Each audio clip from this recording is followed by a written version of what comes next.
Shalom, selamat pagi saudara-saudari yang terkasih di dalam Tuhan Yesus Kristus. Selamat berjumpa kembali di dalam renungan pagi hari ini.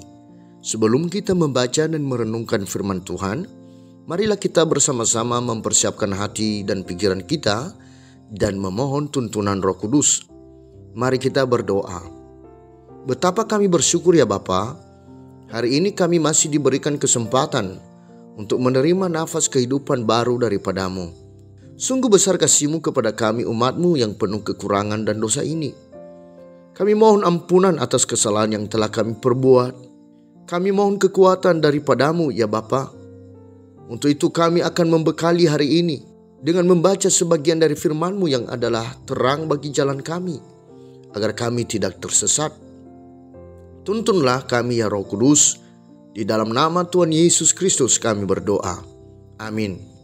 Saudara-saudari yang dikasihi Tuhan, renungan firman Tuhan pada pagi hari ini terambil dari Yesaya pasal 43 ayat 25. Saya akan membacakannya untuk kita.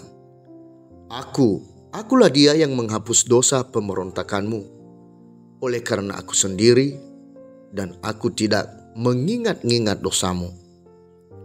Saudara-saudaraku yang terkasih, judul renungan pada pagi hari ini adalah maafkanlah kesalahan orang lain. Saudara-saudari yang dikasihi Tuhan, pernahkah saudara menjumpai seseorang yang saudara kenal sebelumnya adalah orang yang baik, atau tidak pernah saudara mendengarkan bahwa orang yang saudara kenal tersebut melakukan kejahatan? Namun seiring waktu berjalan, pada akhirnya kehidupan seseorang yang saudara anggap baik tersebut berakhir di penjara karena melakukan hal yang tidak terpuji, misalnya saja melakukan pencurian atau penipuan ataupun terlibat dalam masalah obat-obat terlarang dan lain sebagainya. Bagaimanakah saudara memandangnya ketika akhirnya seseorang tersebut telah keluar dari penjara? Ia sudah membayar kesalahannya melalui hukuman.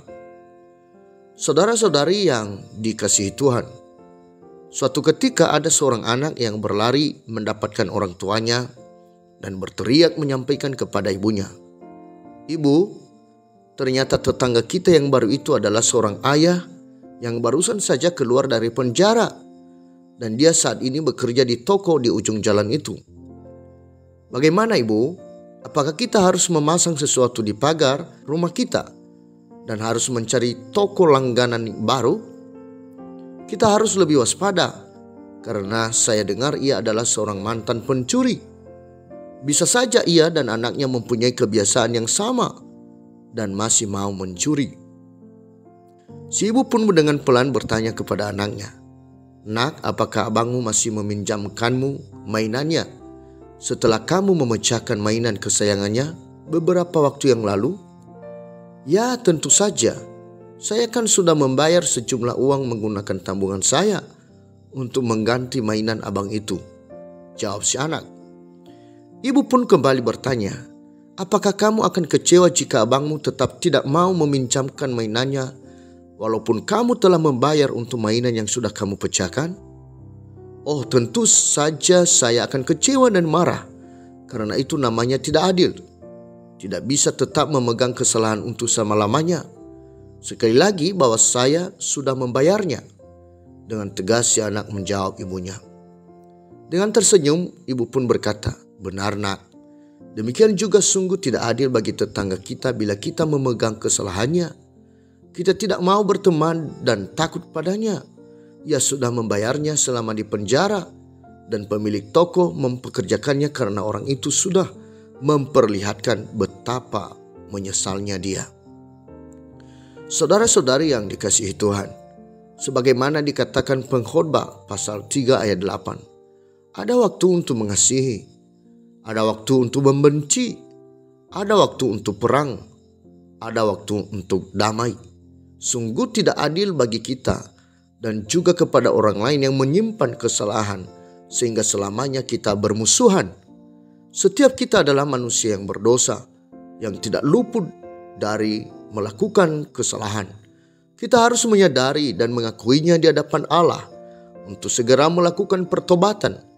Walaupun kita tahu bahwa Tuhan sangat mengasihi kita, Di dalam Mazmur pasal 103 ayat 10, firman Tuhan berbunyi, tidak dilakukannya kepada kita setimpal dengan dosa kita, dan tidak dibalasnya kepada kita setimpal dengan kesalahan kita. Saudara-saudari yang dikasihi Tuhan, mulailah untuk belajar mengampuni. Mintalah kepada Allah untuk memberi kita roh pengampunan. Belajarlah untuk mengatasi kejahatan dengan kebaikan. Sebagaimana ditulis pada Roma pasal 12 ayat 21. Janganlah kamu kalah terhadap kejahatan, tetapi kalahkanlah kejahatan dengan kebaikan. Yesus di atas kayu salib telah menebus kita atas dosa-dosa kita. Kita telah mendapat pengampunan. Marilah kita juga belajar untuk mengampuni, memaafkan kesalahan orang lain. Demikianlah renungan pada pagi hari ini. Tuhan memberkati. Kita akan menutup renungan dalam doa. Tetapi jika saudara ingin didoakan secara khusus, hubungi email kami. Kerinduan kami agar channel ini menjadi berkat bagi banyak orang. Mari kita berdoa.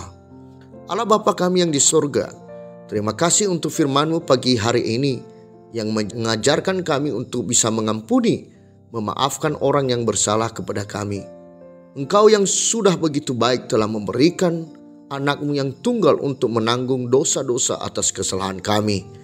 Sungguh tidak pantas rasanya bagi kami jika enggan mengampuni kesalahan orang lain.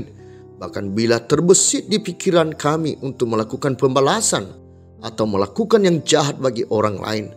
Ampunilah kami ya Bapa.